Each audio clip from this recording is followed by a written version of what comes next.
good, not precious. For today, I'll be taking the wheel. And of course, starting off with the evening rush, we start off with the hot topics. What is trending in the world of politics today? I'm sure we have been following one prominent issue that transpired today, which is the Supreme Court giving its verdict on Nnamdi Kanu. But it was quite confusing because if you read out the judgment of the Supreme Court, it felt like they were giving two different verdicts, one on the federal government and the second one was they were advising Nnamdi Kanu. Well, we're talking a lot about that today, as well as what is going on in Rivers State. Fubara. That is one interesting guy. I must tell you the truth. Fubara has been calm, cool, and collected. He's been playing the big boy, even if he's the younger brother of Nyesom Wike. He's not been shouting. He's not been catcalling. He's not been scratching. He's just been strategically going about his movement. It's quite interesting to see Fubara do his thing. However, there is an update, in that particular regard. And of course, the drama, the theatrics that took place while before the Supreme Court gave its verdict today, how the DSS, stormed the court today, blocked everyone from gaining access, refused to allow some journalists who were trying to do their duty by making sure they cover the event appropriately. They came up all geared, almost like it was some SWAT thingy.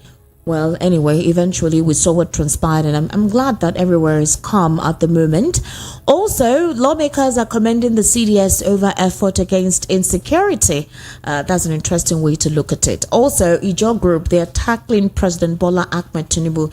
They are saying that his silence shows he is taking sides with Nyesom Wike.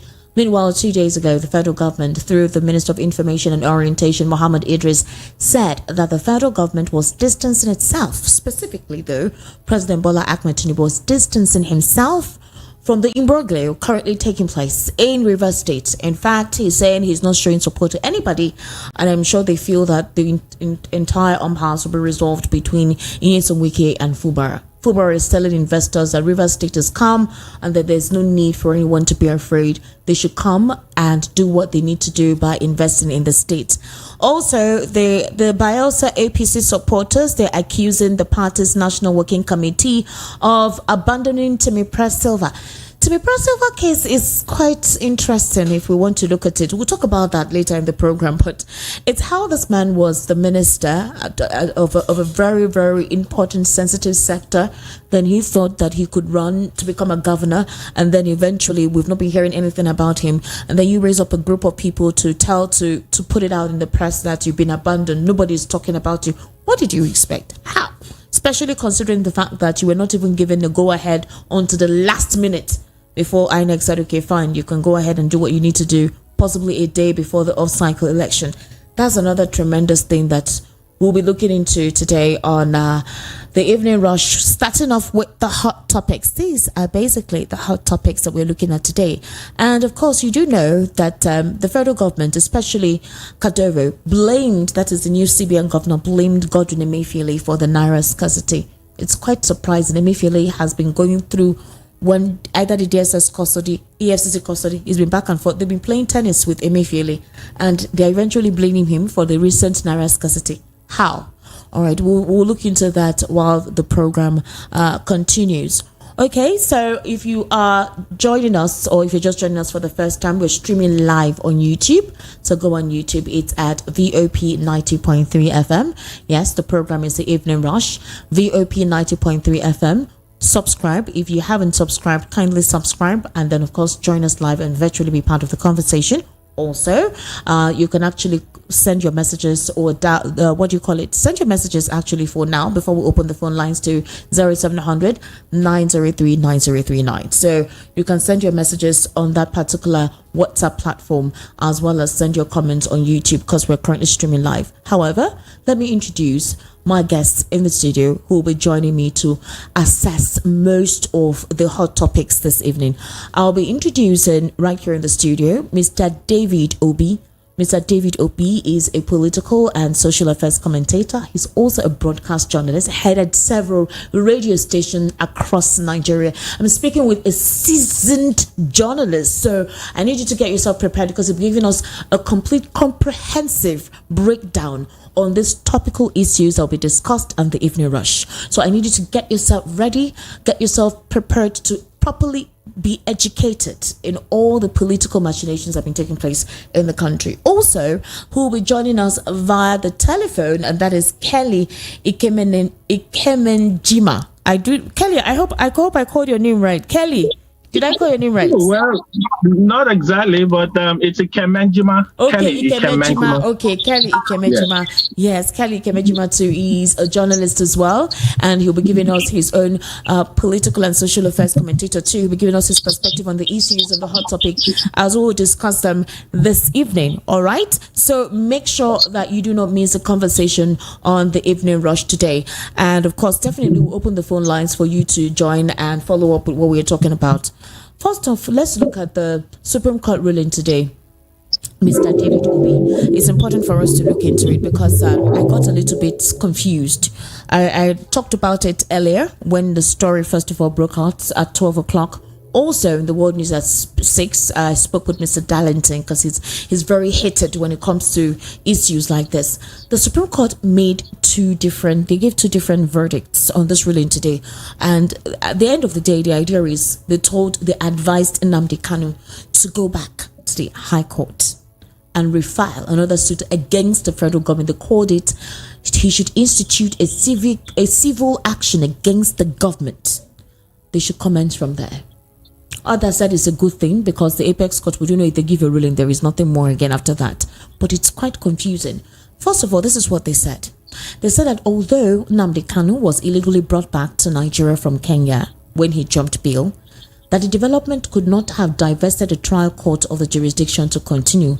The fact that he was illegally brought back does not mean that the trial court couldn't continue to, go ahead with his case because he's being charged with treason. The court also, in a unanimous decision by 5-member panel of justices, acknowledged that the federal government acted irresponsibly when it forcefully brought Kanu back to the country from Kenya against all known laws. I want you to pack that phrase, against all known laws, all right?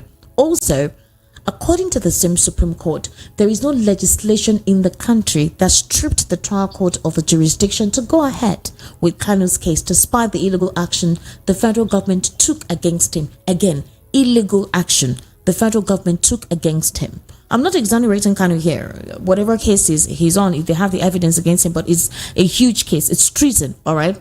Now, Justice Garba, who read the judgment, said that the apex court held that the remedy open for Nnamdi Kanu was for him to institute a civil action against the government. The court also stated that the federal government must be conscious of its image, both locally and internationally, even as it knocked the trial court for revoking Kanu's bail after he escaped to save his life following the invasion of his home by security agents.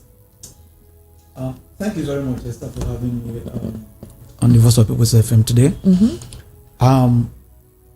In the first place, we just have the judiciary on paper in this country. Okay. Nigeria, as it is today, I don't want to start on a negative note. All right. That whether the country is working or the country is not working. But when it comes to the issue of judiciary in this country, except when Nigeria happens, so that is when you know exactly where this country is headed. Nnamdi Kanu's case has been, today we are going forward, tomorrow we are coming backwards. All right. And the Supreme Court judgment today, just like you said earlier, I'm even as confused as any other person. Okay? So, but when they say the Supreme Court has the final ruling on any issue, you just have to accept that is just the way it is. But so many things that happen in this country today, one has to be very, very careful. All right. Because the judiciary is not helping matters in this country today. They have forgotten that Nigeria is like a charged grenade already. It's just remaining for them someone to just pull out the pin and the country will just explode. The case of Nnamdi Kanu is more of a political issue. Because you are saying someone jumped bail in the first place. He jumped bail because he was not premeditated. This fellow had to run for his life when his home was invaded. They were at the verge of killing him. Now, a situation where there was going to be a ruling today, and all we saw was a barrage of SSS at the entrance. I told one of my colleagues that, look, this guy's not going to be released today. Just forget about it. But we're hopeful, though. We're actually hopeful. You have to, but if you know about the Nigerian judiciary, you don't have to be hopeful. Yeah.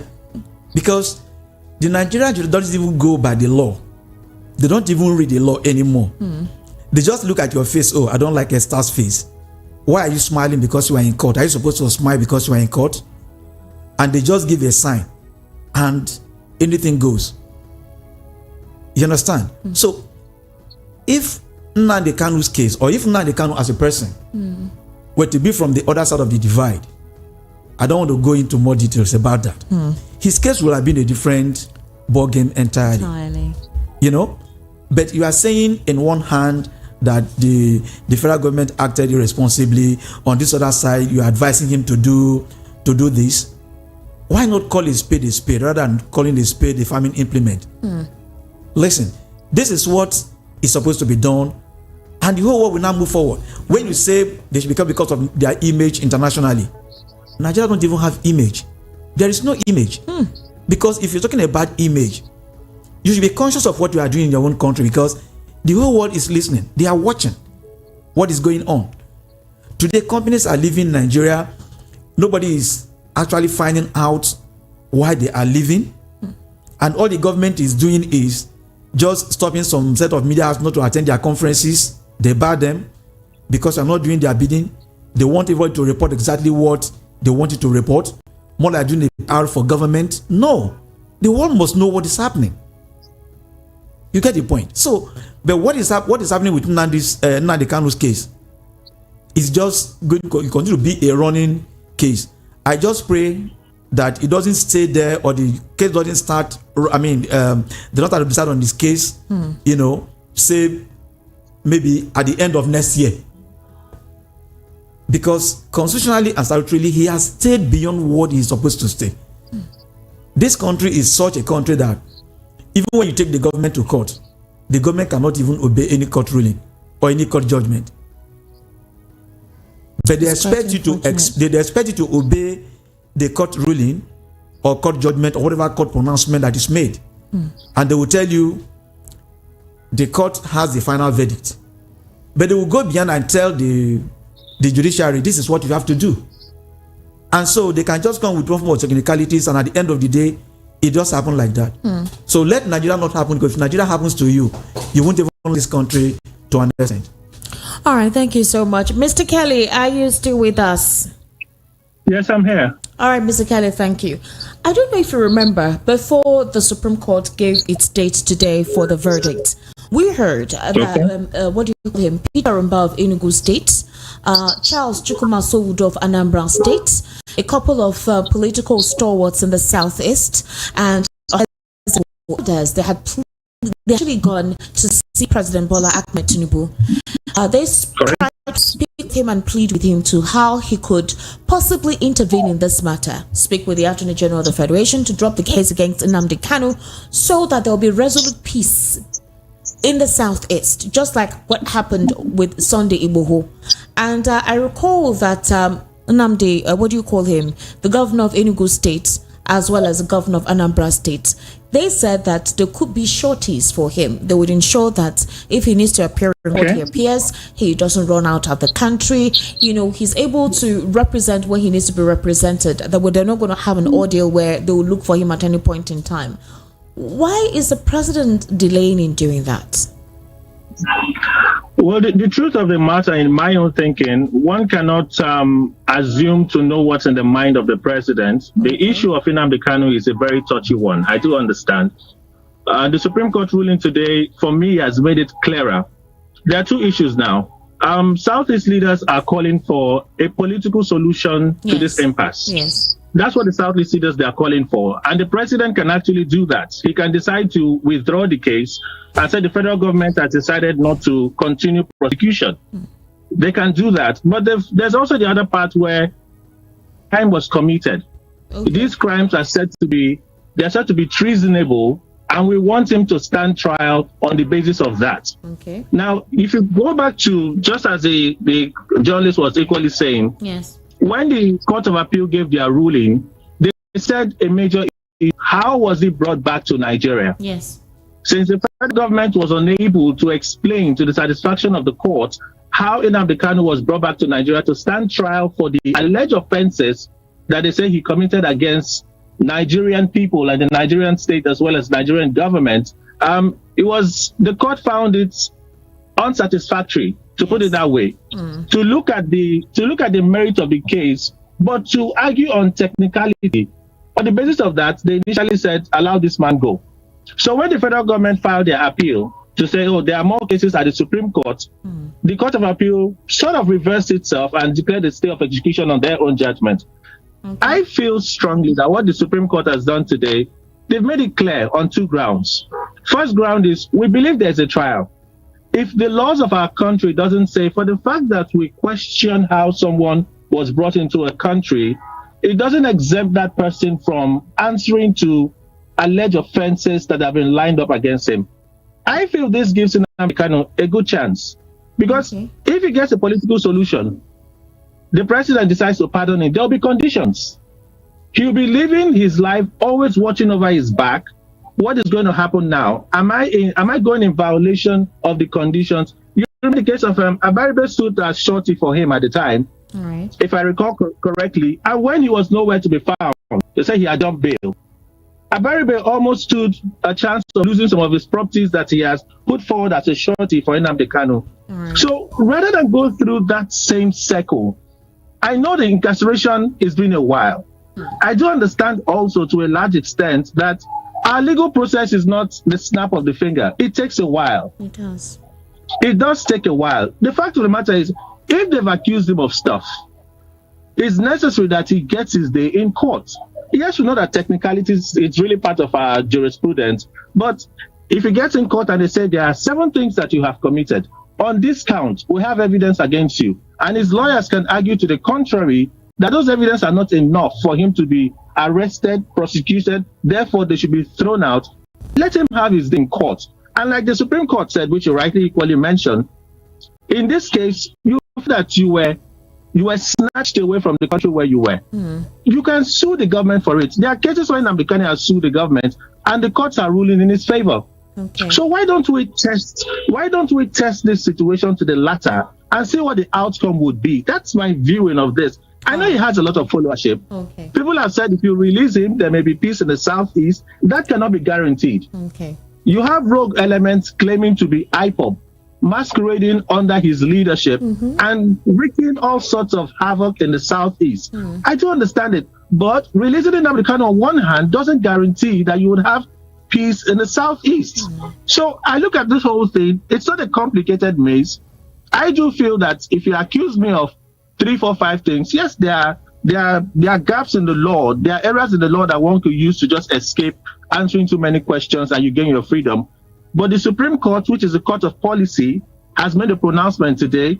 There's rarely a time in our country where the Supreme Court says this should happen and the government goes against the Supreme Court. Yes, lower courts will do understand. We do understand that there is an all-time low in terms of confidence for our courts, the judiciary in Nigeria, especially with the outcome of the elections and the way things went at the tribunal, the petitions, the Supreme Court. I do understand it, but it doesn't mean that we don't have courageous judges that would look at the text of the law and say this should apply. I feel to a large extent that while a lot of people want freedom for Nnamdi Kanu, which is not out of place, if there are accusations against Kanu and the Supreme Court has now said you should answer these allegations, I feel it gives him a good opportunity to clear his records and walk free as a Nigerian.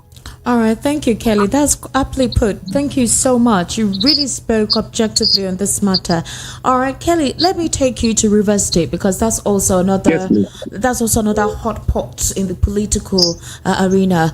A member of the House of Representatives from Rivers State, Solomon Bob, he expressed dismay over the ongoing political turmoil in the state, deemed it embarrassing, particularly when considering the state's significant economic role in the country. And in a recent interview, he criticized the demolition of the Rivers State House of Assembly complex and the presentation of the budget to only 4 state assembly members. Now, Ken, let me paint this picture. After what transpired, we were expected to see Fubara come out, on the media, cry and say, oh, there is a state capture. Yes, and Wike is not letting me do what I need to do as a governor independently. He's not letting me rule as I ought to rule and all whatnot. Fubara went. After those lawmakers, defected to the APC, he demolished the State House of Assembly complex, had a very good reason, according to him, for doing so. After that, he went to present the 2024 budget to the 4 lawmakers who stood by him. And then later, we saw a publication, an e-publication, where he wished Nyesom Wike a happy birthday. I mean, that was quite dramatic, but regardless though, the situation in Rivers State, others have called on the president and asked him why he had not intervened like he did in Ondo State. Others say, must the president always intervene on issues like this when we all know what the Constitution says, and these are not children? However, what's your take with the drama and the theatrics ongoing in Rivers State? So, Rivers State has always been a volatile and fluid political situation. Okay. In recent years, we've not been spared the drama from politicians. And depending on whose side you're on, I must say this categorically, depending on whose side you're on, you will speak as though you were the most affected in a situation. And this situation is no different. Perhaps what's different in Rivers State is this should have been happening when we are close to an election and not when we are done. We just finished an election and a new administration is supposed to sit down and chart a course for what it wants to do and provide governance, intended development for the people of the state. That should have been the ideal thing. So what is most awkward with our situation in Rivers State is the timing of this crisis. I must say this clearly. It's the timing of this crisis. There's no doubt about the players. The 2 major players in this is the governor, Siminalayi Fubara, and the FCT minister, that is the governor's godfather, Nyesom Wike. These are the 2 major players in this issue. Now, who is Bob speaking for when he says it's most embarrassing? And he expects that the governor should take a lead in addressing the situation. Whose side is he on? First question you want to ask. Because as it is now, their political sons are taking position. There's already a split in the ranks in Rivers State as we speak. Some are for the governor, it appears, for now. Few seem to be for the governor, whom they say do not have the political tentacles to match the structure of Nyesom Wike, the FCT minister. Arguably so. But let's look at what some of the facts are. Today I listened to the governor, Siminalayi Fubara, and for a long time, it felt like we had the sound of a governor who was confident, who sounded like one with a mandate to serve the people and was determined to serve the people. And I was quite impressed with what I heard. Previous outings by the governor, he sounded timid. He sounded like one who was handed a script, told what to say and what not to say. We've heard a lot of rumors. And in all of those rumors, we've had some subtle suggestions that, we asked him to do this. We asked him to do that. Structure and no structure. Whatever it is, who is at the heart of this crisis? Rivers people. Who suffered the most? Rivers people. People should mediate, intervene. And I ask myself, and like I've asked a lot of political analysts and journalists like myself, let's tell ourselves what is true. This is the federal system. This is the Federal Republic of Nigeria. Are you going to have the president come and intervene in a state matter if you're really serious about resolving the issue? Resolving this issue will come down to first Rivers people, then the 2 major players, Nyesom Wike and Governor Siminalayi Fubara. Siminalayi Fubara continues to suggest that, hey, there's no war in Rivers State, there's no peace in Rivers State, there's no crisis in Rivers State whatsoever. We're here for the people. We've heard the rhetorics and commentaries from the FCT minister that suggests that, hey, this man is going after me and I'm not going to sit back and do nothing about it. These are clear lines. Clear lines have been set in Rivers State, and we're watching how it's playing out. What we see here with the court cases, the court ruled most recent judgment. It said the Edison's faction should go ahead and conduct the business of legislation in Rivers State. That same ruling in that interim injunction allow the governor to provide for them a temporary place where they can sit for the business of legislation, right? For the business of legislation, while he fixes the State House of Assembly. The government said, well, for structural reasons and the rest of them, we had to pull down the entire structure. Yes, there are questions there. Did you have to necessarily pull down the entire structure? There is the politics of it. I do understand. But the crux of the matter is this. Should you have a governor who in his cabinet, 80% of those that were appointed were said to be pointed to him as those that must be on his cabinet without he having a choice? We do also understand that in these recent times, because he went out of that list to pick someone else to add on that list, it caused a crisis. The governor went to visit a farm, a state facility, it caused a crisis. So are you saying that because you contributed substantially to the emergence of a governor, the governor should not have a leeway to an extent on what he should do? Whatever the agreement they signed, we're not privy to it. Who is supposed to get what? What is the person supposed to get at what time? We're not privy to that agreement. But should you have a governor that is literally a deaf and dumb and would only go by sign languages from a seeming political godfather in a state of close to 8 to 10 million people? There's no governance. So if at this point, the governor who is seen to be taciturn, and only today, I heard him sound like a lion, confident. Him sounding like that doesn't mean that the matter is resolved in any way. There's still a lot that is going to happen in Rivers State. But we're still here. We can still drive on the street. Yes, we feel the tension in the air because politics is at the center a lot of the activities in Rivers State. But we can still drive. The roads are still seemingly safe. The street lights are on. But we can get about our business. The Ijaw people are saying that the reason why they're wondering why the president is quiet, and they are certain or speculating that it's because the president is being biased.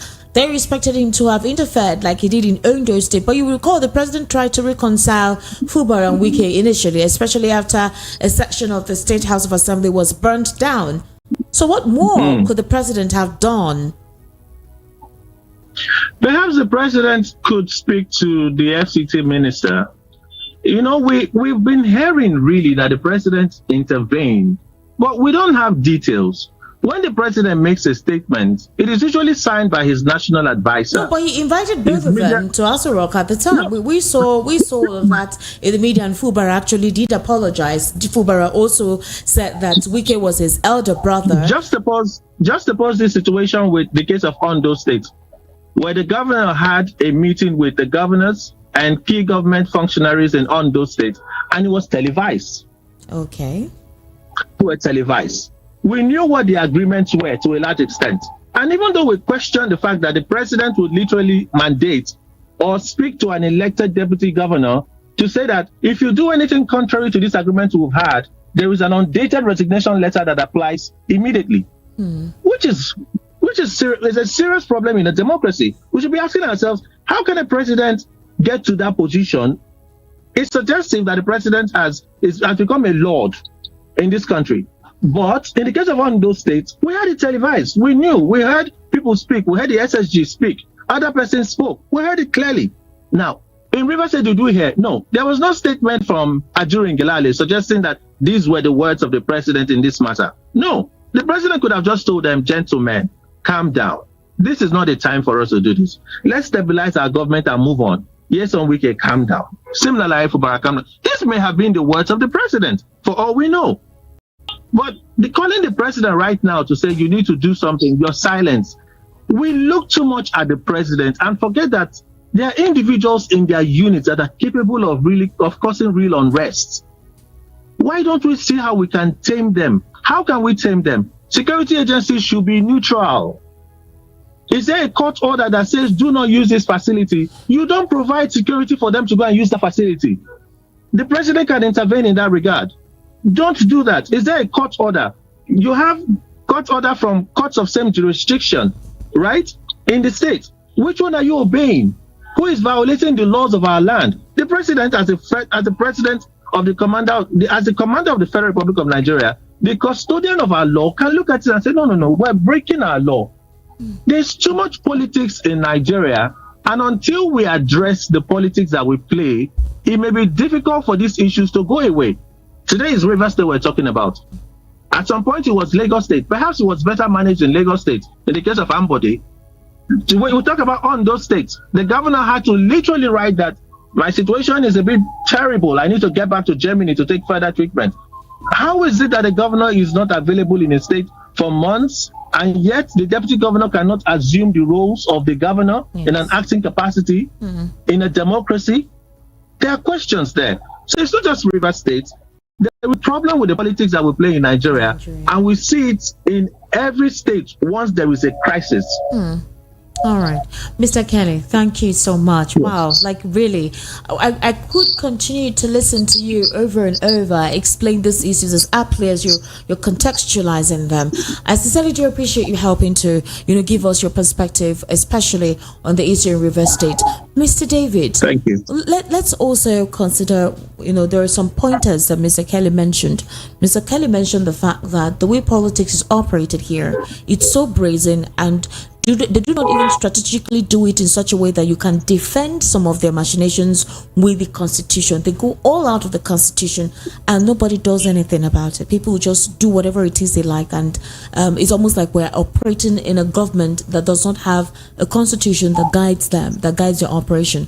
Others have complained that this is stemming from how the Supreme Court gave its ruling from, October 26, when they affirmed President Bola Ahmed Tinubu as the president of the Federal Republic of Nigeria. So they feel that anything is expected. When we see these kind of things happening across the country, it is expected because of the way the president came on board. Others also feel that the president is not firm enough to let people know where he stands for him tolerating things like this happening, because you cannot have a state as Rivers look like there is anarchy. If the president is in charge, it ought not to have degenerated to the point that it did, even if similar Fubara is saying everything is calm and he has the support of Rivers State residents. How would you react to this description? In the first place, Tinubu has been adjudged to have won the election. Yes. But he has not won the people. So he's still fighting legitimacy as it stands today. The issue in Rivers State, just like what my colleague Kelly said, whatsoever underground agreement that Wike and Fubara had before he brought him in to contest for that particular election, whatever agreement they had, the society is not privy to it. Don't forget, Fubara was formerly the Accountant General of the state. I know there was a time they had a running issue with the EFCC. Yes.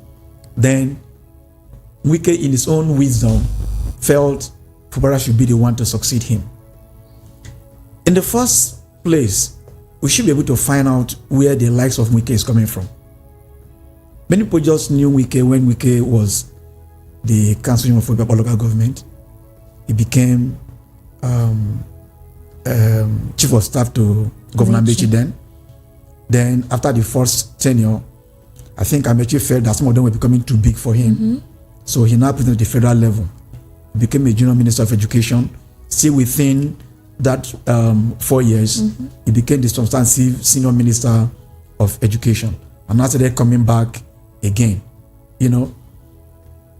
Wike before then used to sell tickets for local government. Yeah. Selling tickets and stickers to companies in local government. And when he now veered into politics, after his first tenure, the people felt that the guy was too high-handed. So they didn't want him to go again. They removed his name from the list. He cried to Peter Odili. And Peter Odili waded into that matter. And that was how he succeeded in coming back for his second term. Wike has been just the way he is today. If he tells you good morning, just look at the sky first. Look at what is happening today. The lives of those people that he put in Fubara's government, about 80% of ESCO members were just his own appointees, imposing these people on Sim Fubara. Now, how do you want this fellow to work, there is always truth in any rumor that comes. Long before now, we heard that, look, Fubara that he brought in, he has not given him the free hand to work. And that was why Kelly said the way he was talking before that he looked so timid. Yeah. But as at today, he's not talking like a lion. I saw the video of when he went to that Songhai farm in Ogoni land. Yeah. You know, that Songhai farm was initiated by Rotimi Amechi. Okay. Because he fell out with Rotimi Amechi, you don't want your successor to now continue with whatever moribund industry that the state had. It is not for you. Government is not for you. You are governing the people. That Songhai farm belongs to Rivers people. Yeah. So if they need to bring this thing to revive this industry to employ the youths, Okay. it's a good thing for Rivers people. But you are saying no. There is more to what is happening. And just like what my colleague said, two elephants are now fighting. Those who are suffering this thing are the Rivers people. True. Everybody is now taking side. As at this morning, I saw the headlines on newspapers. One of the dailies said 5 commissioners resigned. Another one said 7. As at this afternoon, around 1, I heard about 10 of them had already resigned. And they were given up to the end of today to resign. Or by Monday, they'll be shown the way out. And I read the resignation for some of them. You know, their reasons they were given were just personal. You get the point now. Now, the thing is, these guys were not ready to work in the first place. And when there was a video that an interview that Wike had, was really an interview, just one of those his numerous outbursts. He said they want to destroy his structure. What is the structure there? It's the structure of criminality. There's nothing like structure there, because you are saying those that went to the state assembly, they were on that board form for them. It wasn't like they didn't have the money to buy the form by themselves, but because you had an ulterior motive, so you can control them, the affairs of the state. And that was the reason why you were not the one that were not deciding on who and who should go. There was a stakeholders meeting that was held before the general election. That somebody who is very close to me said, it's in the National Assembly. He said, Wike stood up at the stakeholders meeting and said, this is my candidate. You all should not choose your own candidate. So it's more of a selective process. So even when people now came out to cast their votes didn't count. Even when they saw clearly that, look, these people actually won the election. He was the one who was not deciding what should happen. Of course, all of us are privy to what happened in Rivers State during the last, do you call it general election, or a sham, or a selective process? General elections. Where does opposed to general elections? It's a general election. You know, so, and don't forget one thing. You said earlier, why is the president not intervening?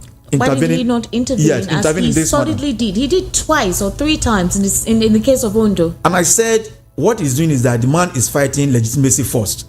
So beginning to now delve into the issue of Rivers State, is not, you will just allow you to destroy yourself first. Then you now know the way to now come into it.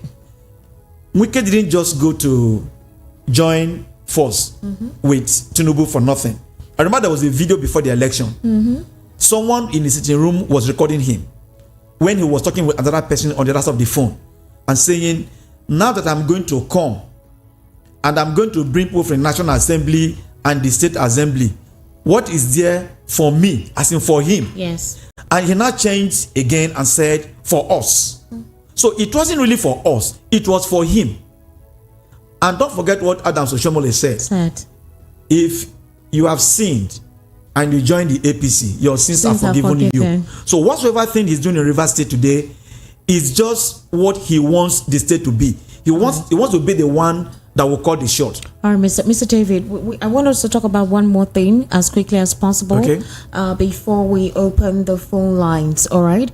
The Chief Justice of Nigeria, Justice Olukaide Ariwola, appointed his younger brother as the new auditor of the National Judicial Council, and I'm sure you can see how this has sparked a debate concerning what the Judicial Council has become, or what our judicial system has become. The appointment places the younger brother, Mr. Ariwola, in a key position to oversee the internal audit unit of the Nigerian Judicial Council, a role with substantial authority to ensure financial integrity and responsibility within the commission. And we do know that Justice Ariwola holds a position of near supreme authority with vast powers within the judiciary. Now, a direct family link to the head of a crucial oversight unit, arguably the only unit capable of exercising independence and effectively checking and balancing any excesses within the CJN's domain. This has sparked that serious reaction in several quarters. Even within the NJC themselves, they feel that something is ordinarily not right. And what does this constitute? What does this make a CSO, the civil society organizations, or the legal practitioners, regardless of whatever position that brother occupies? They feel that is not the right way to go about it. They said this is a very close relationship, and there'll be serious bias with how things will be conducted when it comes to auditing or financial whatever within the NJC. What's your take quickly to that, so we can open the phone line? Now let's look at the judicial tree. Okay. Of Kayode Ariwola, who is the CJN today, the Chief Justice of Nigeria. His nephew is a Justice of the Court of Appeal. He's the one that swore in. Okay. His own son is also a judge of the Federal High Court. Wow. He's the one that swore in. And now his younger brother is the Chief Auditor at the NJC. Appointed by him. It's almost like Ariwola himself auditing himself. Exactly. Yes, it is like, because if you remember, the one of the judges of the Supreme Court that just retired, that was about 2 months ago. Okay. I've forgotten the fellow's name now. You know, he didn't want to have a voluntary section, but the family said no, you have to. Okay. And he spoke at length. He opened up some kind of form. He talked about the finances of the NJC, yes, and a whole lot. And now this man has brought in his younger brother. I don't think justice will be done to the finances of the NJC. Let me just put it that way. All right. Mr. Kelly, are you still with us, please? I need your take on this development, Mr. Kelly. On this issue, I haven't read the full story, but it still comes to the heart of the integrity of our judiciary. I was listening to Olisa Obakoba, Senior Advocate of Nigeria, speak at the Godswill Akpabio's birthday colloquium. That was just 2 days ago, yes, where he talked about the need for us to look at jurisprudence. I think it's necessary beyond doubt at this point. And when retired Justice Ijaw made some of the comments and remarks he did about the Supreme Court, some of us said, well, now he's retired, he's speaking. Why didn't he speak as still a 7th judge on the panel of the Supreme Court at the time? There are concerns about the integrity of our system, and it's not just in the judiciary. We talk about the business of legislation in Nigeria. We talk about the business, how governors carry themselves, parade themselves, how some ministers are seemingly untouchable. It's a rot that is cascading across the facets of our living every day in Nigeria. Who would rise up to fix it? That's the big question. Because that's a big question. Who will fix this rot in our system? Because now we're talking about a report that the brother of the Chief Justice of Nigeria is on a panel of the NJC. Big issue there. But it's not just, that is not just issue. That's not just one issue. There are many of those issues. There are people that are getting jobs without even having an appointment, an interview. They just show up, they resume. A government position. There's no advert, no prior announcement. Somebody just resume, takes a job. Some persons that are appointed, do they even have the qualification to do certain duties? These are some of the issues that we really don't like to talk about. But certain positions come in our face, it makes a lot of controversy, and then we're loud about it. Yeah. But there's so much more that we should be doing So much more we should be doing as a people. Journalists. Okay. I'm working. Journalists. I'm working. So that's the situation we have found ourselves right now. I'm not particularly looking at that because there'll be many more in our history, many more. If we don't fix the gaps in our system, we won't make much progress, really. That's true. Thank you so much, Mr. Kenny. I sincerely do appreciate you giving us your apt perception to the topics on the evening rush. We need to take phone calls. We also need to read out some WhatsApp messages as we have limited time.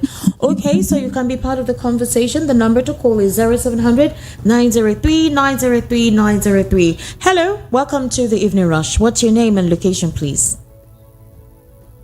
Hello?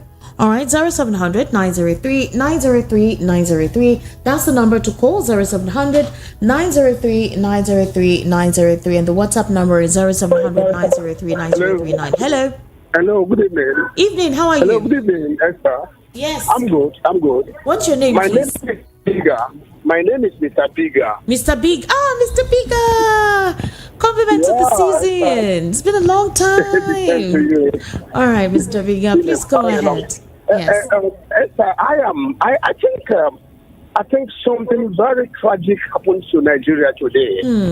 An opportunity to actually pacify the people, to placate the people, has been lost today. This issue of Nnamdi Kanu would have been a very, very tangible action that would have, brought Nigeria closer to each other. But it has been that. It's painful. It's pathetic. It's absolutely unacceptable. Especially when you look at what is happening in the whole country. Nnamdi Kanu, what Nnamdi Kanu did is no different from what Sunday Igboho did. Because of the total disenchantment, because of unpeaceful, because of unacceptable situation in the country, some persons are asking, let this country be rebuilt. And that's precisely what Sunday Igboho did. And Sunday Igboho is set free. But Nnamdi Kanu is going to return to the prison after almost 2 years he's been there. It's not acceptable. All right, It's Mr. Bigger. absolutely acceptable. Now, when you're talking about Wike, Mr. Bigger, there is an obstruction in okay, continue. Okay, thank you very, very No, much. it's Thank better you now. very much. Continue. You were still talking. Go ahead, please. Go ahead. Good. I am saying, when you're talking about Wike and Simi, I am seeing the hands of Ijaw. I am thinking some persons in APC is deliberately sponsoring Wike, gingering him so that he can destroy himself. That's precisely what is happening. So that he can destroy himself and become politically useless. And Wike is actually playing along that trap, and he will be caught, and he will become useless politically.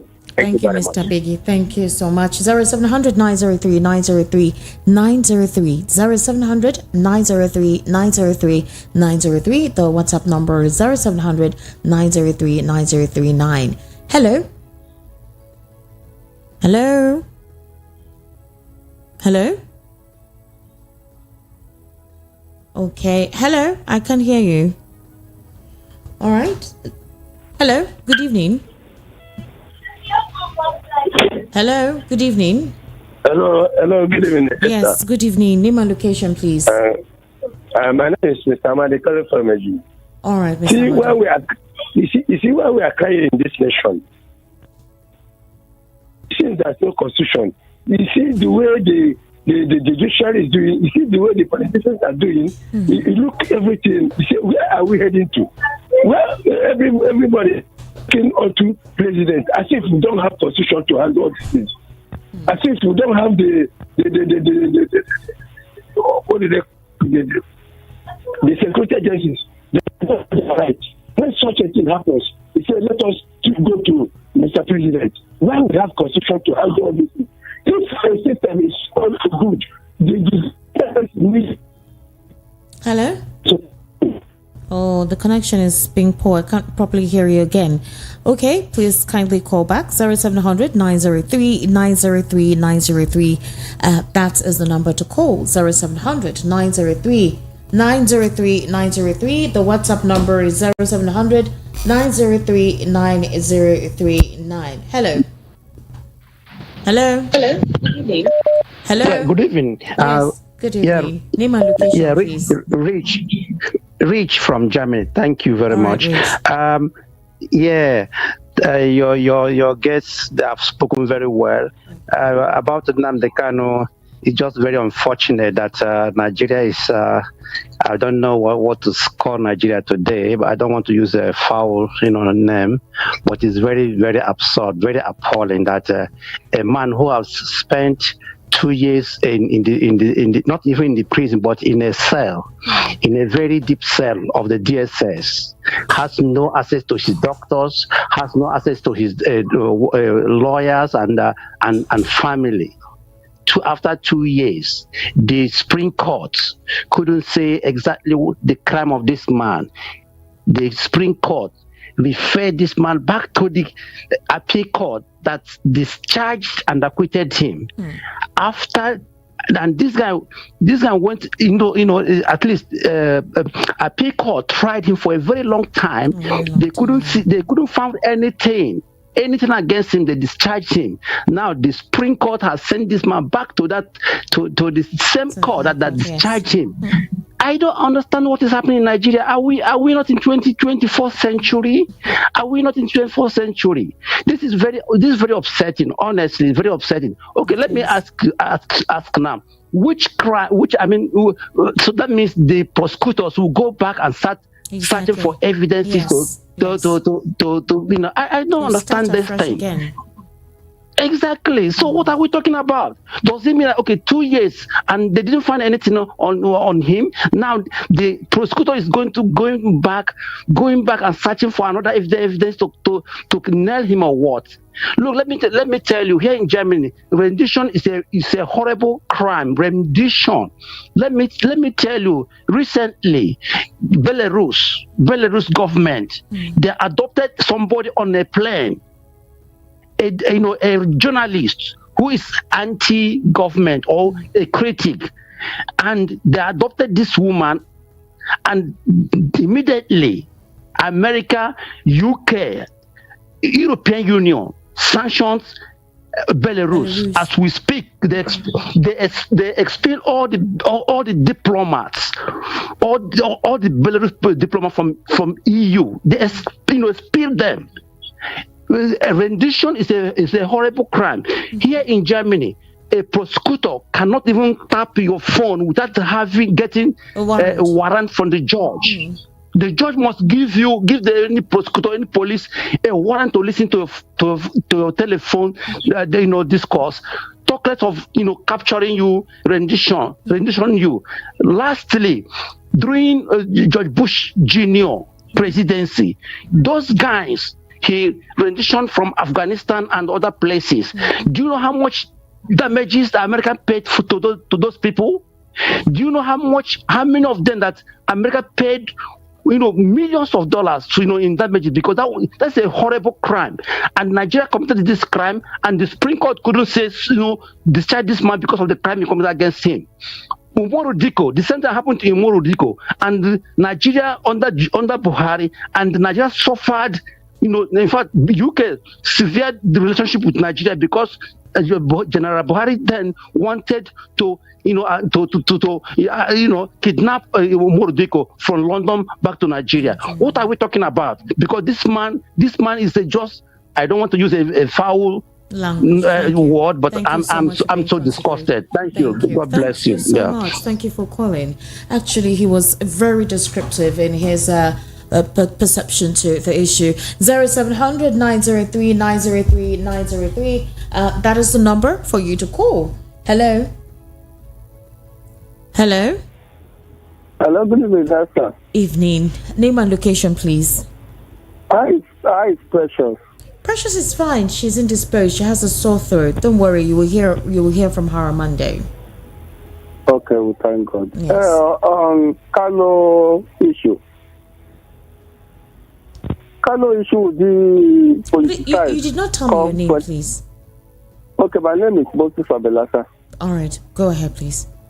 Kanu issue will be on the front burner come 2027. APC will use it to campaign to woo the Southeast vote.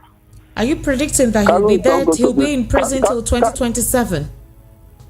2027, yes. You're predicting that he'll be incarcerated till 2027? Kanu is not going to be released now. Wow. that is what Tinubu will use to get the Southeast support. So we use it to campaign. We are going to play politics with Kanu today. Wow. Good night.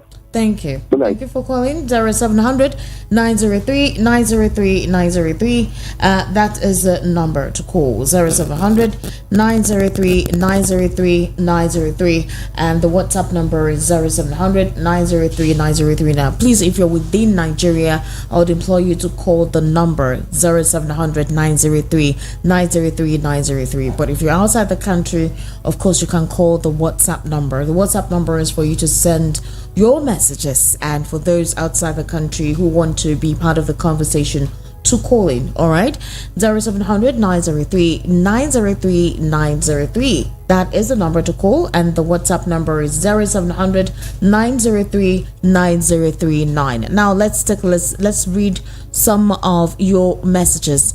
Good evening. Point of correction: Nnamdi Kanu did not jump bail, and he is only a tree that will remain wherever it is when there is danger, and Nnamdi Kanu is not a tree to remain wherever he was when it was obvious that security personnel invaded his house to kill him.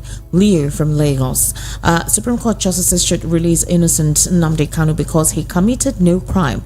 Still from Leo. Okay, somebody who says sent, you did not put your name. You said Esther, Nigeria is a zoo.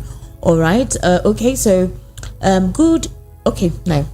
The Supreme Court is a tool of the government to help as the hope of the common man, but now looks captured as well. Okay, this caller has really been calling. She really wants to be part of the conversation. Hello. Hello, welcome to the political spotlight. Sorry, the evening rush rather. I do apologize. Hello, can you hear me? Hello.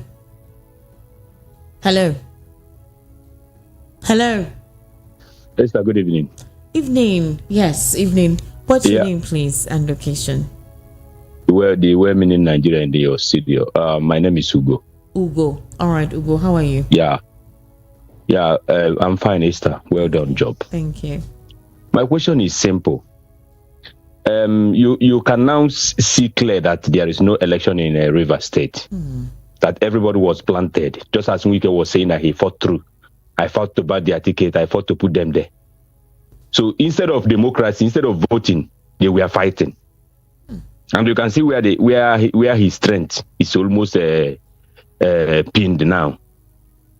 I want to say something very simple. Okay. If somebody who won election under PDP in less than 8 months in office moved to APC, does it mean that the APC are not among the contestants in the election, and the people of the river did not see that those APC people and they decided to vote for PDP? Let me tell you, if I'm Fubara, those people should return and go home in peace. In peace. Whatever be their reason is not my business.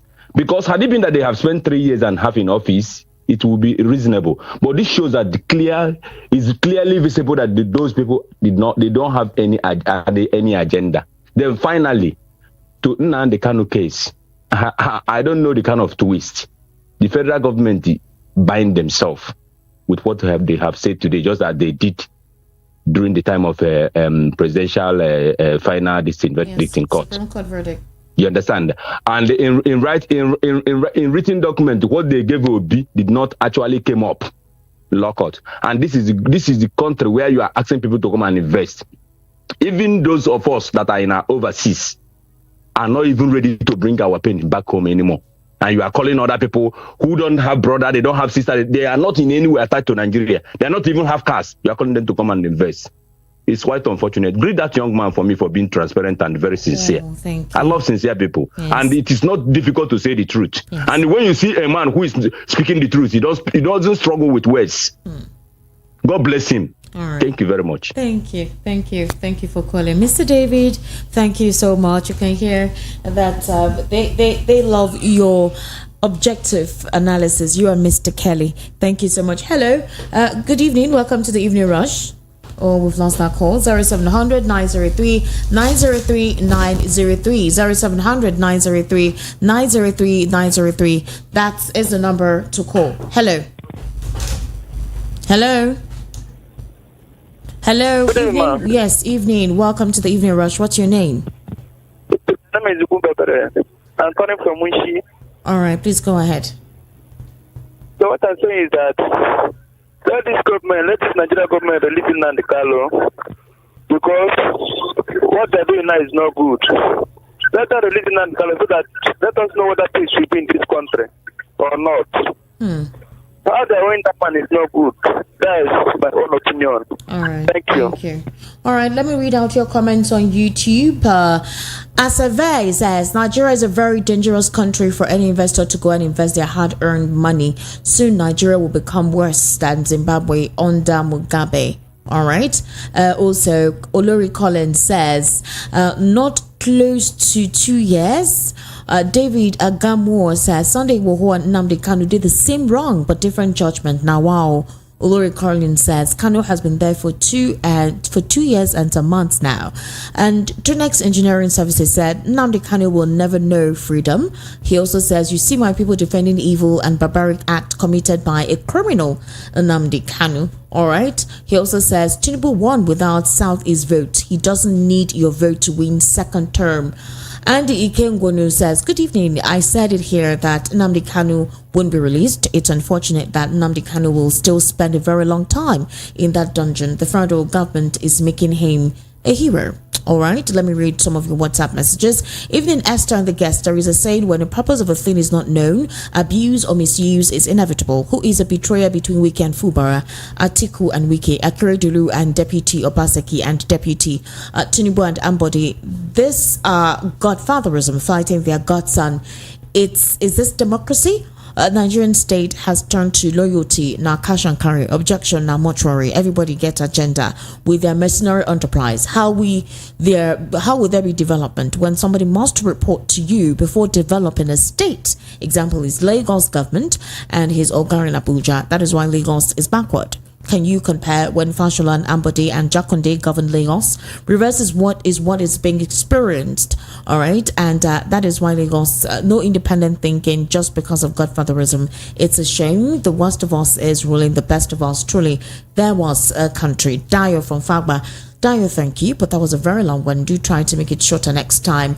Good evening, Esther, your guest. My take this evening is that I don't know what's really going on in our country.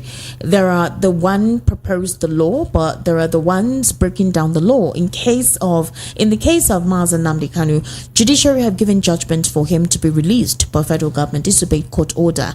But federal government wants NLC and TUC to obey court order. As for Wike, he's playing with fire because he doesn't know that the fire will consume him. My name is Kelechi from Oshodi. Thank you, Kelechi, for your message. To those who praised Wike's selfish false claim of fighting for the truth or fighting for the South during the elections, are their eyes open now to see the fight only for his selfish interest? From day one, I never liked Wike because I understand his kind of person. He's not a trustworthy man. The way he talks, boastfully and arrogantly, behaving like he's the all and all. No one can challenge him. I'm happy the dispute between him and Fubara. I saw this coming and I'm happy it happened soon. All right, Wike would be politically relevant as all his so-called loyalists will think of their stomach and turn their backs against him. Same as a federal government. I see him having issues with Tinubu. He would have nowhere to run too soon, like a political porcupine with its spike pulled out of its skin, placed in a sack with a big stone to secure the rest of its dying days of irrelevant political gallivanting and boasting. Okay. It has been made clear now that our judiciary has no say of its own on crucial issues taking place in this country. The men of that bench are just at the services of their masters who tactically put them there. The obvious incarceration of Nnamdi Kanu could cause anarchy in Nigeria someday. There seems to be a hidden agenda yet to be made known about the Southeast, but keeping him there in prison is not the best solution. Allow the Southeast to breathe, for God Almighty is watching our activities. And this is from Chinedu. Chinedu is from Badagry. Chinedu, all right, thank you. Good evening. Look at what just happened on Kalu Constant. People expect this country to be better. Victor from Mafoluku. All right. Okay, this is long. Hello, Esther. Nuhu Ribadu, the National Security Advisor, has described the Southeast New Peace Initiative as a bold and courageous move to return peace to the area from recentgist.com. The only truth here is that any Igbo politician who doesn't know that without Mazen Nnamdi Kanu, freedom, political peace will never return to the South is why. Why would peace be hinged on the release of Nnamdi Kanu? I don't think that should be the core resolution in terms of what you're trying to say here. All right. But in the South, there is nothing like complicated mass. Apology to your guest, Mr. Kelly. The reality is that those youth who openly show up in the market square to enforce the sit at home will end their enforcement orders automatically with the freedom of Mazen Nnamdi Kanu. Those sit at home weekly enforcements are the most terrifying and traumatic kind of violence for the people of the Southeast. All right. Okay. You did not say your name. All right. Okay. This is Ostino from Olodi Akpakpa. All right. Thank you, Ostino.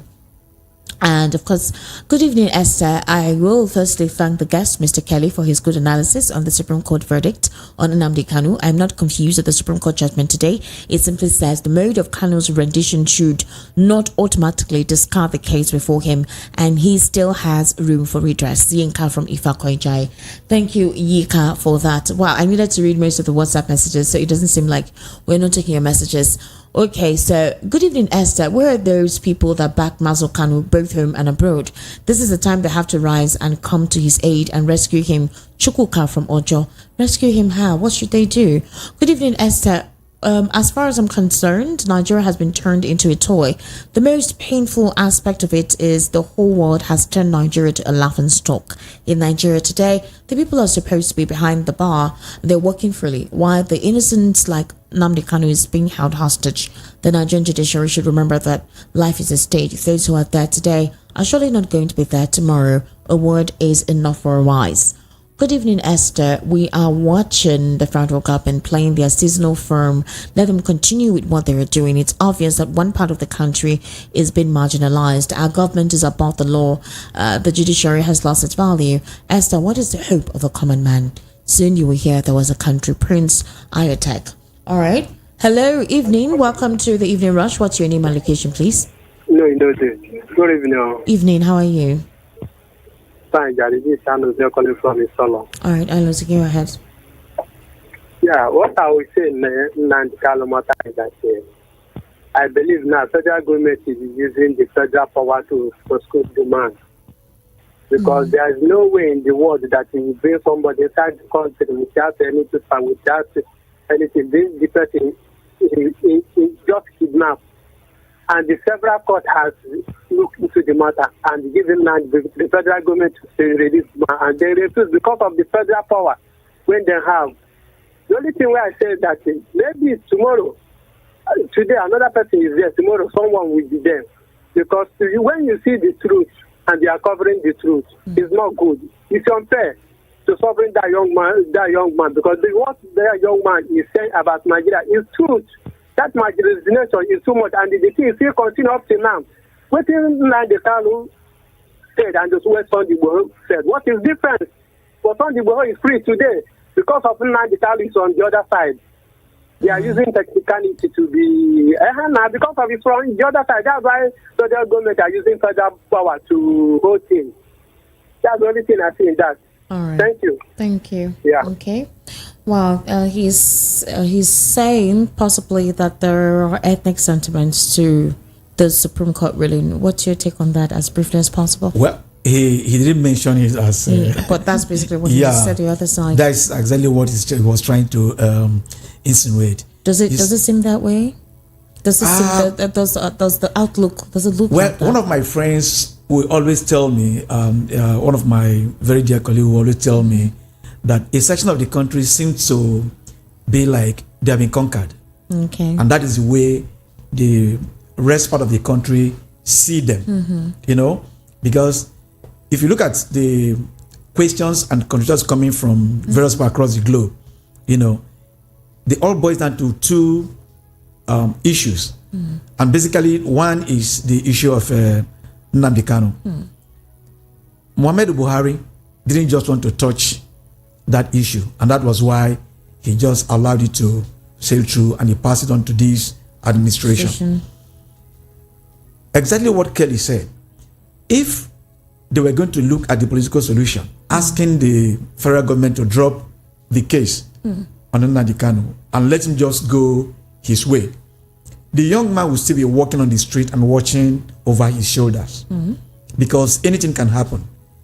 You granted him bail and he was at home. And the next thing was security operatives rushing into his father's compound and raining bullets.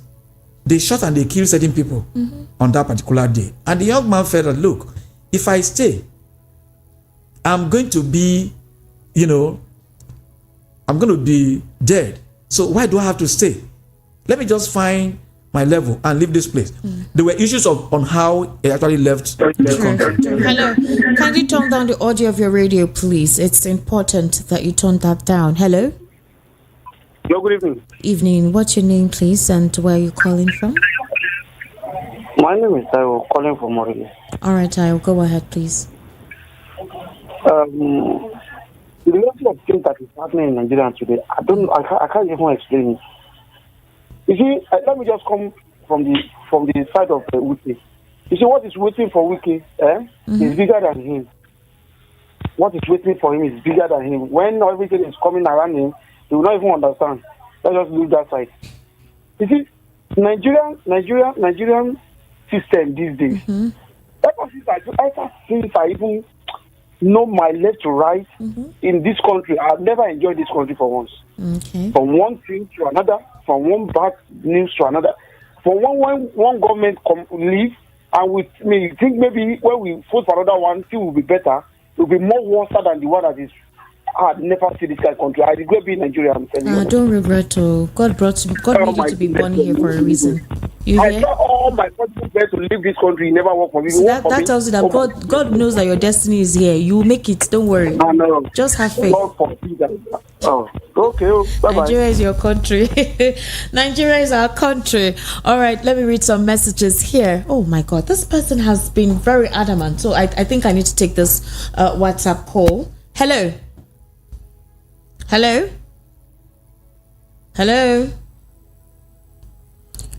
Welcome to the evening rush. Hello. Can you hear me? Yes, I can hear you. See, calling from Ikeja. Madam Esther, okay. I listened to Barrister Darlington when we were interviewing discussing with him during the news at 6 o'clock. Yes. You see in Nnamdi Kanu issue, I smell rats over that case. Okay. When Supreme Court are having too much. See, my spirit tells me that there is some political power from the Southeast who never want this man to come out because of their own personal interests. There is some political power in the Southeast who are fighting tooth and nail. They don't want this man to come out. That one go aside. In Wike issue, he cannot eat like he can have it. Today is his turn for him to play around. Where is Chibika Mechi? Does anybody know whether Chibika Mechi is existing? Because APC during Buhari regime from 2015 to 2019, he already came out from power. That is what is going to happen to Wike. We can't think that he's a champion. He can never be champion forever. Concerning the Chief Justice of Nigeria, what do you expect from him? What do you expect from him? The father of the nation who got appointed to his friends and his relation, and you expect the Chief Justice of Nigeria to do different things? He will do what his father is doing now. For him bringing his brother, bringing his son to be a judge, it's not a new thing. But they should just have in back of their mind that the international community are watching. and you want foreign investors to come in. How would they come in when they are seeing this kind of things happening in Nigeria? The one we have, they are living, and they are watching what is happening in Nigeria. And these people are just there playing their own personal interests. So that day, Ababio did this way, his birthday. He spent how many millions of naira just by the and he could tell me that in that Akwa Ibom state, there are people that is not going through difficulties in life. How many lives have you touched or changed? Thank you for calling. All right, we need to take further calls. All right. 0700 903 903 903. That's the number to call. 0700 903 903 903. And of course, the WhatsApp number is 0700 903 903 Hello. Hello, Esther. Good evening. Evening. What's your name, please? This is John Legend calling from Mushin. John Legend, it's been a while. How are you? Yeah, I'm fine. All right, go ahead, John Legend, please. A minute. Yeah, if you check the WhatsApp message I sent early in the morning when 7 o'clock, I said it that. Yeah, I said it that. This Kanu, they will not release Kanu for now. They will use Kanu for next election for politics. We, the Igbos, they use us as a sacrificial lamb. Take it or leave it. In Nigeria, the Igbos are sacrificial lambs. When it comes to Christmas or when it comes to anything, they bring us in. After the celebration, they take us out. That is how they take the Igbo man in this country. As long as Nigeria is concerned, they see us as nothing, absolutely nothing. You can imagine that Nnamdi Kanu is still in prison. Why the court have already released him? And he didn't do what the court said. You still hold him ransom there. And started even the hundreds and people that went and begging for his freedom as a Christmas gift. For what? Is it not his right? Are we supposed to be begging them to release when the law have already released this man? Are we supposed to? Do we have how many laws do we have in this country?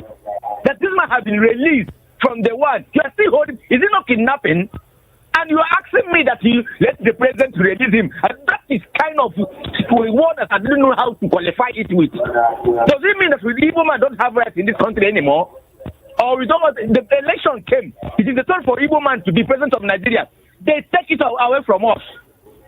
They take it away from us. Now it's just zoning again. When it's come to Igbo man turn, it's now become everyone can come and contest. Should we continue pampering this and being simple over nothing when somebody didn't take you serious and when someone didn't regard you as anything? It's their turn to rule this country. It's right for a Igbo man to be president of Nigeria. They snatch it out from us and still hold our man right from there. When Peter Winston say a word now, they will hold his own word. That's more than others. What is it? If they don't want us, can't they split this country? Let Igbo man go. If they don't want us, can't they divide this country? Let us go. John Legend, thank you for calling. Thank you for calling. And the country will not be divided. No victor, no vanquished. Nigeria is one. We must always preach and promote unity and not to accelerate or facilitate anything that would be divisive. All right. It's important that we have that in mind. Hello. Hello. Evening. Kindly turn down the audio of your radio, please. I can hear myself at the background. I'm not there now. All right, okay. What's your name, please? Hello. This Nigeria. Hello. Okay, that connection was poor. I will take one final call because we have a program coming up very soon. Okay, let me read some messages on YouTube. All right. Remember that you can actually send your messages on 0700 903 9039 and you can call the number 0700 903 903 903. Amarachi Uche says on YouTube, I don't blame federal government of Nigeria. I rather blame those who call themselves Igbo leaders. Should they join hands with the likes of Mazi Nnamdi Kanu and Mazi Egwuatu to exit Nigeria, it would have been settled.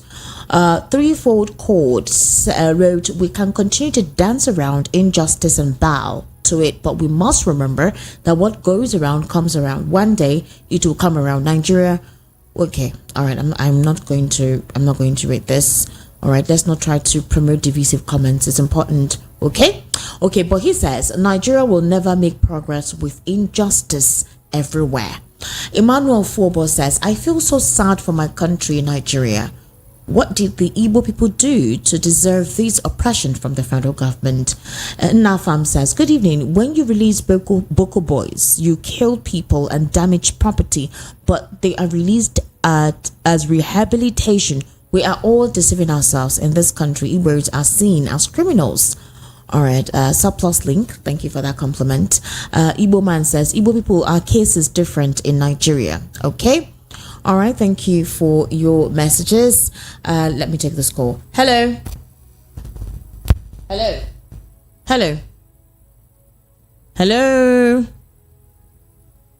All right. We've lost that connection. Please, Mr. I can't hear you. Hello. Okay. All right. I think that's a final call that we're going to take on the program. Please, what's your final take, Mr. David? Well, those who have called and sent messages have actually expressed themselves. We could feel the emotions, the pulse of the society or the nation as of today. A whole lot is happening. There's so much injustice in this country. And up to this moment, I don't know how we are going to address that. If we can still have the likes of Kayode Ariwola as the citizen of this country and his family members are still in the judiciary.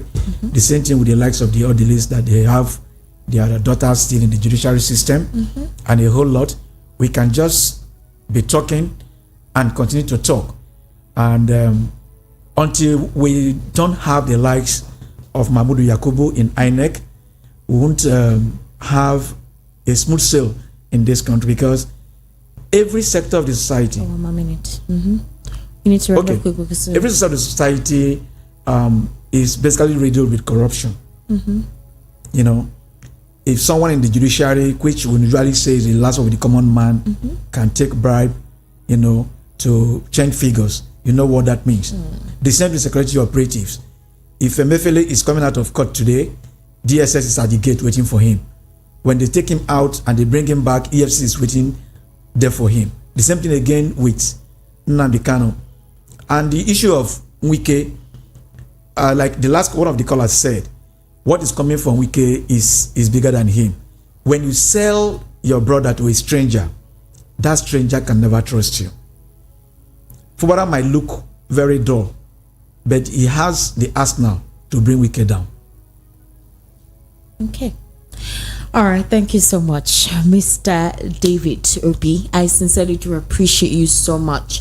Our callers really appreciate you. Thank you for your objective analysis. Also, Mr. Kelly, I wish you were here physically. Honestly, he spoke so apt, so well, and he was able to give us a very intelligible perception to these issues, literally educating us. Thank you so much for being part of the conversation on the Evening Rush. Precious is not feeling too well, all right, but I do believe that by Monday she'll be good. She has the flu, but by Monday she'll be here as usual to coast you through on the Evening Rush. Do have yourself an amazing evening. See you next time.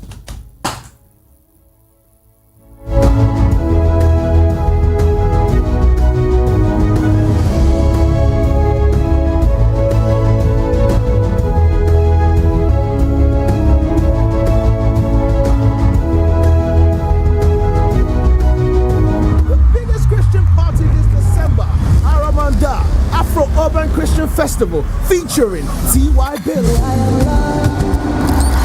Gaze Baba, Victor Thompson, Blessing, Money, Kent and Dujo B,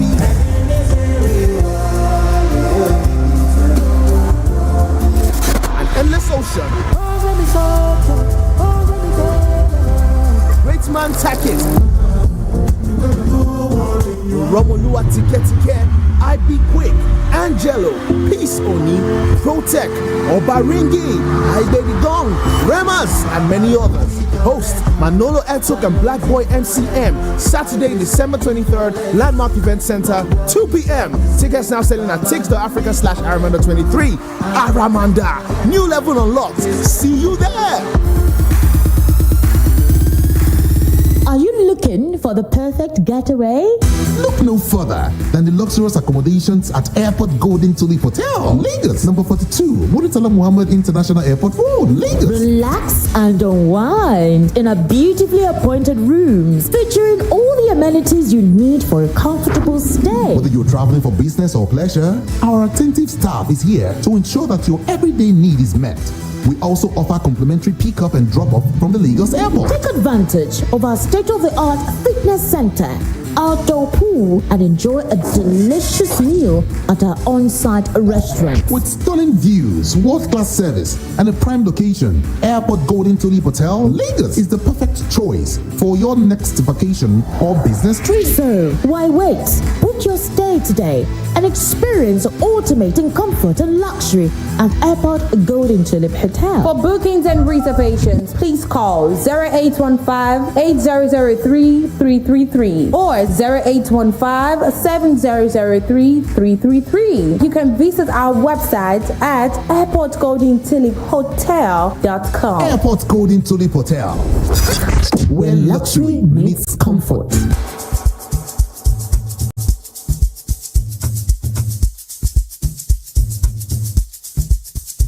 Are you aware that Iruka Online Limited installed and designed a 100,000 capacity church building? Oh yeah, we are the sole distributors of global leading brands all over the world, such as Wafte Line Array, speakers and digital amplifiers, Preseno's digital mixers and studio equipment, Coswell workstations and keyboards, Fender guitars, Mapex drums, Ashdown bass combos, just to mention but a few. We offer flexible payment plan handled by our financial department with 24/7 customer care support system. You can visit our website on www.iruka.com to avoid buying fake products. You can also visit our showroom at number 36 Lagos International Airport Road beside Golden Tulip Hotel.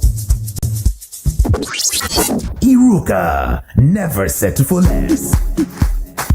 The award-winning pizza in the US is now here in Nigeria. Ladies and gentlemen, I present to you Romeo, the pizza champions, and cold berry ice cream, delights in every scoop. Visit any of our outlets and feel the rich taste from the pizza champions and cold berry ice cream at 11 Road by First Avenue, First Town, 28 at Denira Ogunsanya Street, Surulere, 13 Admiralty Way, Lekki Phase 1. Romeo's Pizza and cold berry ice cream. Romeo, the pizza champions. The Evening Rush with Precious, featuring sound and informed guests across various sectors to discuss